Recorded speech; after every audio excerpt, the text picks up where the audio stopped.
Carrot, ಈರುಳ್ಳಿ, ಹಸಿಮೆಣಸಿನಕಾಯಿ ಎಲ್ಲ ಸೇರಿಸ್ಕೊತೀವಿ. ತುಂಬಾ ತೆಳುವಾಗೂ ಇರಬಾರ್ದು, ತುಂಬಾ ಗಟ್ಟಿಯಾಗೂ ಇರಬಾರ್ದು. ಎಷ್ಟು ಕಲರ್ಫುಲ್ ಆಗೈತೆ ರೊಟ್ಟಿ, ಎಷ್ಟು ತೆಳ್ಳಗೈತೆ ನೋಡಿ, ಗರಿಗರಿಯಾಗಿ ತೆಳುವಾಗೈತೆ ನೋಡ್ರಿ. ನಮ್ಮ ಶ್ರೀಮತಿ ಅವರು ಇದೇ ಸೊಪ್ಪಮ್ಮ, ಸಬ್ಸಿಗೆ ಸೊಪ್ಪು, ತಬಾಕ್ಷಿ ಸೊಪ್ಪು. ನಮ್ಮ ಕಡೆ ತಬಾಕ್ಷಿ ಸೊಪ್ಪು ಅಂತೀವಿ. ಆ ತಬಾಕ್ಷಿ ಸೊಪ್ಪನ್ನ ಹಚ್ತಾವ್ರೆ. ಸೊಪ್ಪೆಲ್ಲ ಹಚ್ಚಿದ್ದಾಯ್ತು. ಇದೇನು ಎಲ್ಲ ತೊಳ್ಕೊಬೇಕು, ಸೊಪ್ಪನ್ನೆಲ್ಲ ನೀರೊಳಗೆ ಹಾಕೊಂಡು ತೊಳ್ಕೊಬೇಕು. ಈರುಳ್ಳಿ, ಹಸಿಮೆಣಸಿನಕಾಯಿ ಎಲ್ಲ ಚಿಕ್ಕದಾಗಿ ಹಚ್ಚಿಟ್ಕೊಂಡವ್ರೆ. ಆಮೇಲೆ ಕ್ಯಾರೆಟ್ನ ತುರಿತಾವ್ರೆ ನೋಡಿ. ನಮ್ಮ ಶ್ರೀಮತಿ ಅವರು ಇವತ್ತು ಸ್ಪೆಷಲ್ ತಿಂಡಿ ಮಾಡ್ತಿದ್ದಾರೆ.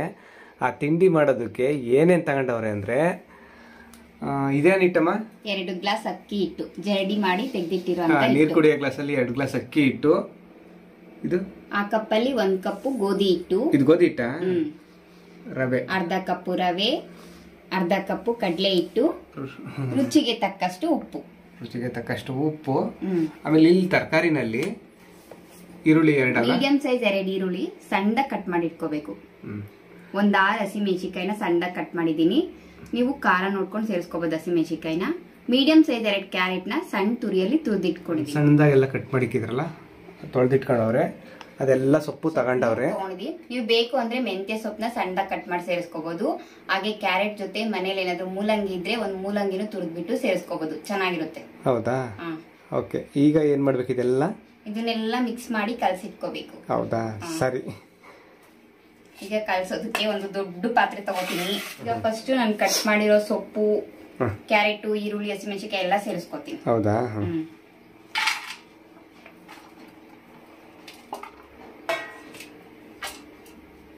ಇದಕ್ಕೆ ಕಡಲೆ ಹಿಟ್ಟು ಸೇರಿಸೋದ್ರಿಂದ ಒಂದೊಳ್ಳೆ ಕಲರ್ ಬರುತ್ತೆ. ಕಲರ್ಗೋಸ್ಕರ ಕಡಲೆ ಹಿಟ್ಟು ಸೇರಿಸೋದು ಟೇಸ್ಟ್ ಚೆನ್ನಾಗಿರುತ್ತೆ. ಕಲರ್ ಅರ್ಶಿಣನೇ ಸೇರಿಸಬಹುದಲ್ಲ ಕಲರ್ಗೆ? ಕಡಲೆ ಹಿಟ್ಟೆ ಸೇರಿಸ್ಕೋಬೇಕು. ರವೆ ಸೇರಿಸೋದ್ರಿಂದ ಗರ್ಗರಿಯಾಗಿರುತ್ತೆ ಸ್ವಲ್ಪ, ಅದಕ್ಕೆ ರವೆ ಸೇರಿಸೋದು. ಬರೀ ಅಕ್ಕಿ ಹಿಟ್ಟಲ್ಲಿ ಮಾಡಿದ್ರೆ ಅಷ್ಟೊಂದು ಚೆನ್ನಾಗಿ ಬರಲ್ಲ, ಅದಕ್ಕೋಸ್ಕರ ಸ್ವಲ್ಪ ಗೋಧಿ ಹಿಟ್ಟು. ಹೌದಾ? ಚೆನ್ನಾಗಿ ಬರ್ಲಿ ಅಂತ, ಚೆನ್ನಾಗಿರ್ಲಿ ಅಂತ, ಟೇಸ್ಟ್ ಚೆನ್ನಾಗಿರುತ್ತೆ. ಅಕ್ಕಿ ಹಿಟ್ಟನ್ನ ಸೇರಿಸ್ಕೋತೀನಿ.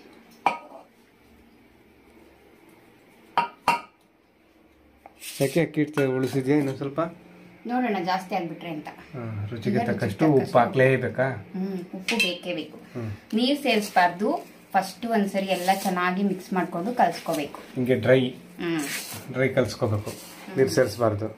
ಯಾಕೆ ಹಂಗೆ ಕಲ್ಸೋದು? ನೀರು ಕಲ್ಸಿದ್ರೆ ಏನಾಗುತ್ತೆ? ಇದೆಲ್ಲ ಒಂದ್ಸರಿ ಚೆನ್ನಾಗಿ ಮಿಕ್ಸ್ ಆಗ್ಬೇಕಲ್ವಾ? ಹಂಗ ನೀರು ಸೇರಿಸಿದ್ರೆ ಮಿಕ್ಸ್ ಆಗಲ್ಲ ನೀಟಾಗಿ, ಹಸಿಟ್ಟು ಜೊತೆ ಹೊಂದ್ಕೊಳಲ್ಲ ಅಂತ. ತರಕಾರಿ, ಸೊಪ್ಪು, ನಾವು ಸೇರಿಸಿರೋ ಅಂತ ರವೆ, ಅಕ್ಕಿ ಹಿಟ್ಟು ಎಲ್ಲ ಚೆನ್ನಾಗಿ ಹೊಂದ್ಕೋಬೇಕಲ್ವಾ? ಚೆನ್ನಾಗಿ ಮಿಕ್ಸ್ ಆಗ್ಬೇಕಲ್ವಾ? ಅದಕ್ಕೆ ಫಸ್ಟ್ ಒಂದ್ಸರಿ ಎಲ್ಲ ಕೈಯಾಡಿಸ್ಕೋಬೇಕು, ಚೆನ್ನಾಗಿ ಮಿಕ್ಸ್ ಮಾಡ್ಕೋಬೇಕು. ನೋಡು, ಮೇಲೆಲ್ಲ ಕ್ಯಾರೆಟ್ ತಾಳ್ದಾಗೆಲ್ಲ ನಾವು ಇವಾಗ ತಾಳ್ದಾಗ ಸೊಪ್ಪು ಎಲ್ಲ ಸೇರಿಸಿದ್ವಲ್ಲ, ಅದೆಲ್ಲ ಹಂಗೆ ಐತೆ. ಈ ತರ ಎಲ್ಲ ಚೆನ್ನಾಗಿ ಮಿಕ್ಸ್ ಮಾಡ್ಕೋಬೇಕು. ಎಲ್ಲ ಸೇರಿಸ್ಕೋತೀನಿ ನಾನು. ಹೌದಾ? ಎಲ್ಲ ಚೆನ್ನಾಗಿ ಮಿಕ್ಸ್ ಮಾಡ್ಕೊಂಡಿದ್ದೀನಿ ನೋಡಿ. Dry mix. ನೀರ್ನ ಸ್ವಲ್ಪ ಸ್ವಲ್ಪನೇ ಸೇರಿಸ್ಕೊಂಡು ಕಲ್ಸ್ಕೋಬೇಕು. ಹೌದಾ? ಯಾಕೆ ಜಾಸ್ತಿ ಕಲ್ಸಂಗ? ಜಾಸ್ತಿ ಒಂದೇ ಸಲ ಯಾಕಂದ್ರೆ ನೀರು ಕಲ್ಸಂಗಿಲ್ಲ ಅಂತ? ಒಂದೇ ಸಾರಿ ನೀರ್ ಹಾಕಿದ್ರೆ ತೆಳುವಾಗೋ ಚಾನ್ಸಸ್ ಇರುತ್ತೆ. ನೀರು ಜಾಸ್ತಿ ಆಗುತ್ತೆ ಅಂತ ಕಲ್ಸ್ಕೊಂಡು ಸ್ವಲ್ಪ ಬೇಕು ಅಷ್ಟು ನೀರ್ ಸೇರಿಸ್ಕೊಂಡು ಕಲ್ಸ್ಕೋಬೇಕು. ಜಾಸ್ತಿ ತೆಳ್ಳಗಾಗಬಾರ್ದು. ಇದು ದೋಸೆ ತರ ಆಗಬಾರ್ದು, ತುಂಬಾ ಗಟ್ಟಿಗೂ ಇರಬಾರ್ದು. ಮತ್ತೆ ನಾನು ಇನ್ನೊಂದು ಹೇಳೋದ್ ಮರ್ತಿದ್ದೆ. ಇದಕ್ಕೆ ಸ್ವಲ್ಪ ಕಡಲೆ ಬೀಜನ ಹುರಿದ್ಬಿಟ್ಟು ಮೇಲೆ ಸಿಪ್ಪೆ ತೆಗೆದು ಪುಡಿ ಮಾಡ್ಬಿಟ್ಟು ಸಹ ಸೇರಿಸ್ಕೋಬಹುದು. ಕಡಲೆ ಬೀಜದ ಪುಡಿ ಅದು ಟೇಸ್ಟ್ ಚೆನ್ನಾಗಿರುತ್ತೆ. ನಾನು ಇದೇ ಎಲ್ಲ ಸೊಪ್ಪು ಎಲ್ಲ ಜಾಸ್ತಿ ಇತ್ತಲ್ವಾ, ಅದಕ್ಕೆ ನಾನು ಕಡಲೆ ಬೀಜದ ಪುಡಿನ ಸೇರಿಸ್ಕೊಂಡಿಲ್ಲ. ಸೊಪ್ಪೇನು ಇಲ್ಲ ಅನ್ನೋ ಸಮಯದಲ್ಲಿ ಸೇರಿಸ್ಕೋಬಹುದು.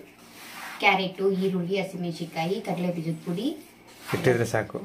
ಕೊತ್ತಂಬರಿ ಸೊಪ್ಪು, ಕರ್ಬೇವು, ಕೊತ್ತಂಬರಿ ಇದ್ದೇ ಇರುತ್ತೆ ಮನೆಯಲ್ಲಿ. ಇದು ನಮ್ಮ ಹಳ್ಳಿನಲ್ಲಿ ಸಿಗುತ್ತಮ್ಮ, ಸಿಟಿನಲ್ಲಿ ಸಿಗುತ್ತಮ್ಮ ನುಗ್ಗೆ ಸೊಪ್ಪು, ಕರ್ಬೇವೆಲ್ಲ. ಕರ್ಬೇವು ಅಂದ್ರೆ ದುಡ್ಡು ಕೊಟ್ಟು ಸಿಗುತ್ತೆ, ನುಗ್ಗೆ ಸೊಪ್ಪು ಎಲ್ಲಿ ಸಿಗುತ್ತೆ? ಅದೆಲ್ಲ 2 ಕುಡಿ ಎಲ್ಲಿ ಹುಡುಕಾಡ್ ಹೋಗ್ತಾರ ಅವರು ಸಿಟಿಲಿ. ನುಗ್ಗೆ ಸೊಪ್ಪು ಇಲ್ಲ ಅಂದ್ರೂ ಪರವಾಗಿಲ್ಲ. ಕರ್ಬೇವು, ಇನ್ನೇನು ಕೊತ್ತಂಬರಿ ಸೊಪ್ಪು, ಕರ್ಬೇವು, ಕೊತ್ತಂಬರಿ, ಕ್ಯಾರೆಟ್, ಹಸಿಮೆಣಸಿನಕಾಯಿ, ಈರುಳ್ಳಿ, ಕಡಲೆ ಬೀಜದ ಪುಡಿ ಹಾಕೊಬಿಟ್ರೆ ಸಾಕು.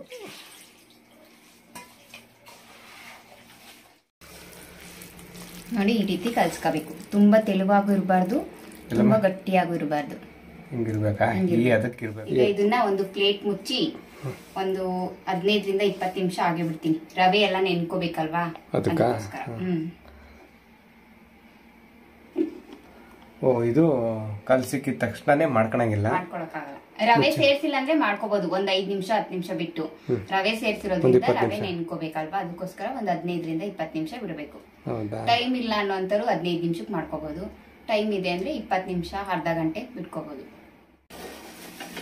ನೋಡ್ರಿ, ಇದನ್ನ ಕಲಸಿ ನೆನೆಯಕ್ಕೆ ಬಿಟ್ಟಿದ್ರಲ್ಲ, ಒಂದು ಅರ್ಧ ಗಂಟೆ ಆಗೈತೆ. ಅರ್ಧ ಗಂಟೆ ನೆನೆದೈತಿ. ಅದು ನಮ್ಮ ಶ್ರೀಮತಿ ಅವರು ಈಗ ಒಂದ್ ಸ್ವಲ್ಪ ಎಣ್ಣೆ ಹಾಕ್ಬಿಟ್ಟು ಈರುಳ್ಳಿನ ಕಟ್ ಮಾಡ್ಬಿಟ್ಟು ರೊಟ್ಟಿ ಹಂಚಿಗೆ ಉಜ್ಜುತ್ತಾ ಇದೀವಿ. ಈರುಳ್ಳಿ ಉಜ್ತಾ ಅವ್ರೆ. ಏನಕ್ಕೆ ಈರುಳ್ಳಿ ಉಚ್ಚೋದು? ಹಂಗೆ ಉಜ್ಜಿದ್ರೆ ರೊಟ್ಟಿ ಚೆನ್ನಾಗಿ ಎದ್ದೋಳುತ್ತೆ ಅಂತ. ಹೌದು, ಅದಕ್ಕ ಈ ತರ ಎಲ್ಲ ಚೆನ್ನಾಗಿ ಉಜ್ಬಿಟ್ಟು ಹೆಂಚ್ಕಾದ್ಮೇಲೆ ಸ್ವಲ್ಪ ನೀರ್ ಚಿಮ್ಕುಸಿ ಒಂದ್ ಕಾಟನ್ ಬಟ್ಟೆಯಿಂದ ನೀಟಾಗಿ ಒರೆಸಿ ಆಮೇಲೆ ರೊಟ್ಟಿ ಎಳಿಯೋದು. ಅದಕ್ಕೆ ಮತ್ತೆ ಎಣ್ಣೆ ಹಾಕಂಗಿಲ್ಲ? ಹಂಗೆ ಎಳೆಯೋದು? ಹೌದಾ? ಎಣ್ಣೆ ಮೇಲೆ ಎಳಿಯಕ್ ಹೋದ್ರೆ ಬರಲ್ಲ, ಅದು ರೊಟ್ಟಿ ಬರಲ್ಲ ಎಲ್ಲ ಹಂಗೆ ಎದ್ದೋಳುತ್ತಲ್ವಾ. ಅದು ಹೌದಾ? ಇದು ಇವಾಗ ಚೆನ್ನಾಗಿ ಕಾಯ್ಬೇಕು. ಎಲ್ಲಾರ ಮನೇಲಿ ಹಿಂಗೆ ಮಾಡ್ಬೋದಾ? ಬೇರೆಯವ್ರು ಹೆಂಗ್ ಬೇಕಾದ್ರೆ ಮಾಡ್ಕೋಬೋದಲ್ಲ? ಅವ್ರವ್ರಿದು. ಕೆಲವೊಬ್ರು ಮನೇಲಿ ಹಳೆ ಹೆಂಚಿರುತ್ತಲ್ವಾ, ಅದಕ್ಕೆ ಸುಮ್ನೆ ಹಿಂಗೆ ಈರುಳ್ಳಿಯಲ್ಲೇ ಉಜ್ಬಿಟ್ಟು ಮಾಡ್ತಾರೆ. ನಮ್ಮ ಹೆಂಚು ಈ ತರ ಮಾಡೋದ್ರೇನೆ ರೊಟ್ಟಿ ಎದ್ದೋಳೋದು. ಹೌದಾ? ನೋಡಿ, ತುಂಬಾ ತೆಳುವಾಗೂ ಇಲ್ಲ, ತುಂಬಾ ಗಟ್ಟಿಗೂ ಇಲ್ಲ. ಈ ರೀತಿನೇ ಕಲ್ಸ್ಕೋಬೇಕು. ನೋಡೋದಕ್ಕೆ ಎಷ್ಟು ಸಖತ ಕಾಣಿಸ್ತಾ ಇತ್ತು. ಕಲರ್ಫುಲ್. ಎಲ್ಲ ಈ ರೀತಿ ಚೆನ್ನಾಗಿ ಮಿಕ್ಸ್ ಮಾಡ್ಕೊಂಡು ಸೌಟಲ್ ತಗೊಂಡು ಅದನ್ನ ಚೆಲ್ದಂಗೆ ಕಂಟಕ್ಕೆಲ್ಲ ಬಳ್ಕೊಂಡು ತಪ್ಪಲೆ ಕಂಟಕ್ಕೆಲ್ಲ ಬಳಿಬೇಕು. ಆಮೇಲೆ ರೊಟ್ಟಿ ಹಂಚಿಗೆ ಹಿಂಗೆ ಹಾಕ್ಬೇಕು. ಒಂದು ಸ್ವಲ್ಪ ಸಾಕಾಗತ್ತಾ? ಈಗ ನೀರನ್ನ ಕೈಯನ್ನ ನೀರಲ್ಲಿ ತೇವ ಮಾಡ್ಕೊಂಡು ಎಳೆಯ ರೊಟ್ಟಿ ಹಿಂಗೆ ಎಳಿಬೇಕು ಹಿಂಚಿನಲ್ಲಿ. ಕೆಲವ್ರಿಗೆ ರೊಟ್ಟಿ ಎಳೆಯೋದು ಬರಲ್ಲ. ಕೆಲವ್ರಿಗೇನು, ನಮ್ಮ ಶ್ರೀಮತಿ ಅವ್ರಿಗೆ ಬರ್ತಿರ್ಲಿಲ್ಲ. ನಾನು ಮದ್ವೆ ಸ್ಟಾರ್ಟಿಂಗ್ ಅಲ್ಲಿ ಅವ್ರು ತಾನೆ ರೊಟ್ಟಿ ಎಳೆಯೋದು ಬರ್ತಿರ್ಲಿಲ್ಲ ಸ್ಟಾರ್ಟಿಂಗ್ ಅಲ್ಲಿ. ಸ್ಟವ್ನ ಕಡಿಮೆ ಮಾಡ್ಕೊಂಡು ಎಳಿಬೇಕು. ಉರಿ ಕಡಿಮೆ ಮಾಡ್ಕೊಂಡು ಹೇಳಿದ್ರೆ ಕೈಗೆ ಉರಿ ತಗಲಲ್ಲ? ಉರಿ ತಾಗಲ್ಲ. ಮತ್ತೆ ನಮ್ಗೆ ಎಳಿಯೋದಕ್ಕೆ ಟೈಮ್ ಹಿಡಿಯುತ್ತಲ್ವಾ, ಅಲ್ಲಿ ಸರಿ ಹೋಗುತ್ತೆ. ಇಲ್ಲಾಂದ್ರೆ ಉರಿ ಜೋರಾಗಿದ್ರೆ ದಪ್ಪ ಬಂದ್ಬಿಡುತ್ತೆ ರೊಟ್ಟಿ. ರೊಟ್ಟಿನ ನೀಟಾಗಿ ಕೈಯಲ್ಲಿ ಎಳ್ಕೋಬೇಕು.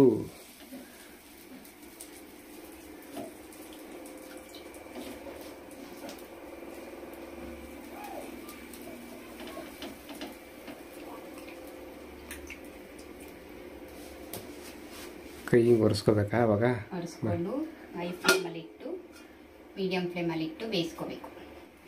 ನಾವು ತರಕಾರಿ ಸೊಪ್ಪು ಎಲ್ಲ ಯಾಕೆ ಸಣ್ಣ ಸಣ್ಣದಾಗ ಹಚ್ಕೋಬೇಕು, ಸಣ್ಣ ಸಣ್ಣದಾಗ ತುರ್ಕೋಬೇಕು ಅಂದ್ರೆ ನಮ್ಗೆ ಎಳಿಯೋದಕ್ಕೆ ಈಸಿ ಆಗುತ್ತೆ ಅಂತ ಹೇಳ್ಬಿಟ್ಟು.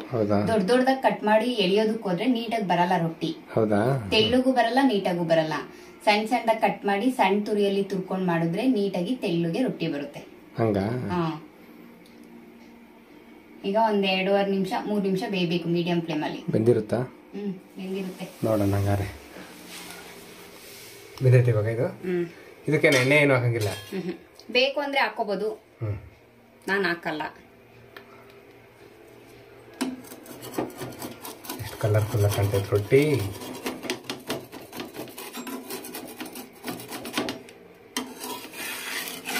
ನೋಡಿ ಎಷ್ಟು ನೀಟಾಗಿ ಬರುತ್ತೆ. ಸೈಡ್ ಒಂಚೂರು ಬಿಡಿಸ್ಕೋಬೇಕಷ್ಟೇ. ಸೈಡ್ ಬಿಡಿಸ್ಕೊಂಡ್ರೆ ಬಜ್ಜಿ ಅದಾಗದೇ ದೊಡ್ಡ ಕಂಡ. ಬೇಕು ಅಂದ್ರೆ ಉಲ್ಟಾ ತಿರುಗಿಸಿನೂ ಬೇಯಿಸ್ಕೋಬಹುದು. ಉಲ್ಟಾ ತಿರುಗಿಸಿ? ಇವಾಗ ನೀನು ಉಲ್ಟಾ ತಿರುಗಿಸಿ ಬೇಯಿಸ್ತೀಯಾ? ನಾನು ಉಲ್ಟಾ ತಿರುಗಿಸಿ ಬೇಯಿಸ್ತೀನಿ. ಬೇಡ ನಮ್ಗೆ ಉಲ್ಟಾ ತಿರುಗಿಸಿ ಬೇಯಿಸೋದು ಅಂದ್ರೆ ಹಂಗೆ ಸರ್ವ್ ಮಾಡ್ಕೊಂಡು ತಿನ್ಬೋದು. ಕೆಲವರು ಹಂಗೆ ದೋಸೆ ತರ ಮಾಡ್ಕೊಂಡು ತಿಂತಾರಲ್ಲ, ಉಲ್ಟಾ ತಿರುಗಿಸಲ್ಲ. ತಳ ನೋಡಿ ಎಷ್ಟು ಚೆನ್ನಾಗಿ ದೋಸೆ ತರ ಗರಿ ಗರಿ ಆಗೈತಿ. ಹಿಂದೆ ಹೆಂಗ್ ಕಾಣ್ತಾ ಇದೆ, ಸಖತ್ತಾಗೈತಿದೆ ರೊಟ್ಟಿ. ಈಗ ನೋಡಕ್ ಹೆಂಗೈತೆ, ತಿನ್ನಕ್ ಹೆಂಗಿರ್ಬೋದು ಟೇಸ್ಟ್. ಎಷ್ಟು ತೆಳ್ಳಗೈತ್ ನೋಡು. ಹೌದು.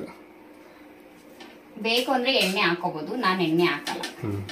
ನಮ್ಮ ಮನೇಲಿ ಯಾವತ್ತೇ ರೊಟ್ಟಿ ಮಾಡಿದ್ರು ನಾನು ತವಾಗ ಹೆಂಚಿಗೆ ಉಜ್ಜುತ್ತೀನಿ ಅಷ್ಟೇ ಎಣ್ಣೆನ, ಈರುಳ್ಳಿಯಲ್ಲಿ.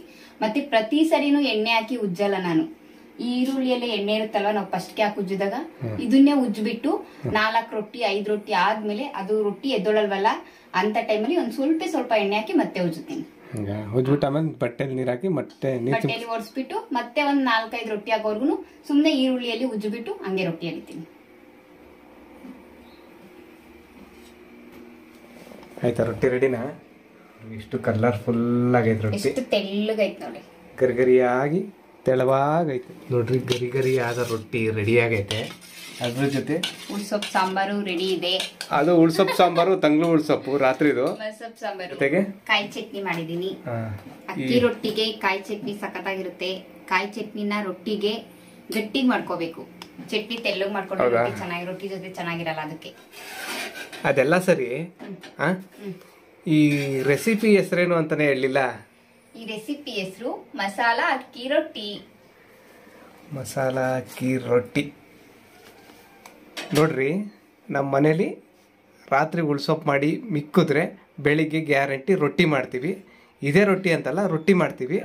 ತರಕಾರಿ ಜಾಸ್ತಿ, ಕ್ಯಾರೆಟು ಎಲ್ಲ ಇದ್ದಾಗ ಇದರ ಮಸಾಲಾ ರೊಟ್ಟಿ ಮಾಡ್ತೀವಿ. ತರಕಾರಿ ಏನು ಇಲ್ಲ ಅನ್ನೋ ಪ್ಲೈನ್ ರೊಟ್ಟಿ ಮಾಡ್ತೀವಿ.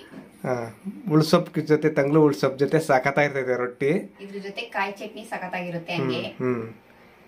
ಈಗ ಈ ರೊಟ್ಟಿನ ತರಕಾರಿ ಎಲ್ಲ ತಿನ್ನಲ್ಲ ಅಂತಾರಲ್ಲ ಮಕ್ಳು, ಸೊಪ್ಪು ತರಕಾರಿ ಎಲ್ಲ, ಅಂತವ್ರಿಗೆ ಏನಾದ್ರು ಮಾಡ್ಕೊಟ್ಬಿಟ್ರೆ ತುಂಬಾ ಇಷ್ಟಪಟ್ಟು ತಿಂತಾರೆ ಮಕ್ಳು. ಹೆಲ್ತ್ಗೂ ಒಳ್ಳೇದು. ನನ್ನ ಮಗ್ಳಿಗೆ ತುಂಬಾ ಇಷ್ಟ ಈ ರೊಟ್ಟಿ. ನೋಡ್ರಿ, ನಿಮ್ಮನೇಲೂ ಈ ತರ ಮಾಡ್ಕೊಂಡು ತಿನ್ನಿ, ಚೆನ್ನಾಗಿರುತ್ತೆ. ಆರೋಗ್ಯ ಹೆಂಗಿತ್ತು ಅಂತ ಕಾಮೆಂಟ್ ಮೂಲಕ ತಿಳಿಸಿ. ಟೇಸ್ಟ್ ಇರುತ್ತೆ, ಟೇಸ್ಟ್ ಚೆನ್ನಾಗಿ ಅವ್ರಿಗೆ ಹೆಂಗಿರುತ್ತೆ ಅಂತೆ. ಹೌದು, ಹೌದಲ್ಲ, ಚೆನ್ನಾಗಿರುತ್ತೆ ಟೇಸ್ಟು, ಆರೋಗ್ಯಕ್ಕೂ ಒಳ್ಳೇದು. ಮಾಡಿ ಈ ಬ್ಲಾಗ್ನ ಇಲ್ಲಿಗೆ ಮುಗಿಸ್ತಾ ಇದ್ದೀವಿ. ಮತ್ತೊಂದು ವಿಡಿಯೋದಲ್ಲಿ ಮತ್ತೆ ಸಿಗ್ತೀವಿ. ನಮ್ಮ ಯೂಟ್ಯೂಬ್ ಚಾನಲ್ನ ಯಾರಾದ್ರೂ ಹೊಸದಾಗಿ ನೋಡ್ತಾ ಇದ್ರೆ ಸಬ್ಸ್ಕ್ರೈಬ್ ಮಾಡ್ಕೊಳ್ಳಿ. ಫೇಸ್ಬುಕ್ ನಲ್ಲಾದ್ರೆ ಮ್ಯಾರಿದೆ ಫಾಲೋ ಮಾಡಿ. ಬಾಯ್. ಎಲ್ರಿಗೂ ಒಳ್ಳೇದಾಗ್ಲಿ. ಧನ್ಯವಾದ.